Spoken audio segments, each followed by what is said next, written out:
23 ఎన్నికలకు ముందు బండి సంజయ్ తీసేసేటప్పటికి రేవంత్ ఏం చర్చకి తీసుకొచ్చాడు, బీజేపీ బీఆర్ఎస్ కలిసిపోయి నాటకం ఆడుతున్నారు అన్నటువంటి తీసుకెళ్ళాడు. అది ఫెచ్చింగ్ అయింది. ఇప్పుడు మళ్ళీ ఆ పాయింటే తెచ్చినారు వీళ్ళు.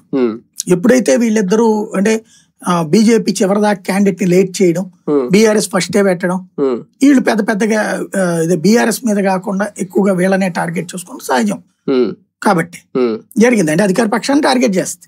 కానీ అది వీళ్ళు ఎలా జనంలోకి తీసుకెళ్లగలిగింది కాంగ్రెస్, వీళ్ళిద్దరు ఒకటే అన్న సంకేతం తీసుకెళ్ళి ఇద్దరు ఒకటే అన్నప్పుడు ఒకరికి వేస్తే పోలేదు అనే పరిస్థితి అయిపోయింది.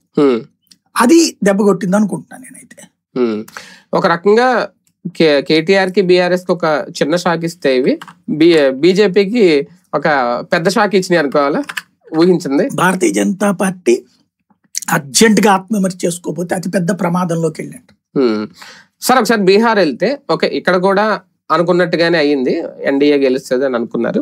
కానీ ఏ ఆస్పెక్ట్ లో చూసినప్పుడు, ఎందుకంటే ఆ ఎన్నికల ముందు ఇచ్చిన హామీలు చూస్తే వాళ్ళు ఇంటికి ఒక గవర్నమెంట్ ఉద్యోగం, మినిమం 30,000 అంటే సంక్షేమం ఒక రకంగా ఏ స్థాయికైనా తీసుకెళ్తుంది అని అనుకుంటే అలాంటిది ఏమి ఇప్పుడు ఎక్కడ వర్కౌట్ అవ్వట్లేదు ఏ రాష్ట్రంలో చూసినా, ఈవెన్ బీహార్లో. ఎందుకంటే ఇక్కడతో పోల్చుకుంటే ఇప్పుడు మన ఆంధ్రప్రదేశ్లో కూడా బీహార్ నుంచి వచ్చి ఇక్కడ ఉపాధి పొందే వాళ్ళు చాలా మంది ఉన్నారు.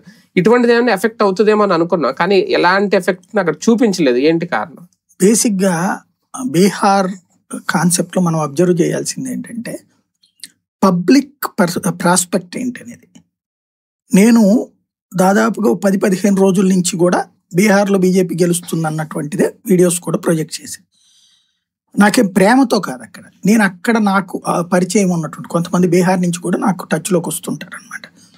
నా వీడియోస్ ఫాలో అయ్యేటటువంటి వాళ్ళు, నాకు మెసేజ్లు పెట్టేవాళ్ళు ఉన్నారు, సోషల్ మీడియాలో నాతో ఇంటరాక్ట్ అయ్యేవాళ్ళు ఉన్నారు. వాళ్ళతో నేను కనుక్కున్నప్పుడు నేను ఇదే అనుమానం ఎక్స్ప్రెస్ చేసేవాడిని. అక్కడ బీజేపీ గెలిస్తే ఎట్ట గెలుస్తుంది, ఎందుకు గెలుస్తుంది, నితీష్కి వీళ్ళకి పడకపోవడం ఇట్లాంటివి చాలా ఉన్నాయి కదా. కానీ అక్కడ ఏమైందంటే నితీష్ కుమార్ 20 ఏళ్ల క్రితం వచ్చినప్పుడు అక్కడ జంగిల్ రాజ్, ఆటవిక రాజ్యం, మీకు ఆ విక్రమార్కుడు సినిమా, అంతకుముందు గోపీచంద్ సినిమా ఒకటి ఉండేది, అదేదో బీహార్లో ఇక్కడ ఉన్న IPS ఆఫీసర్ వాళ్ళ బావగారు అక్కడ ఉంటే అక్కడికి వెళ్ళి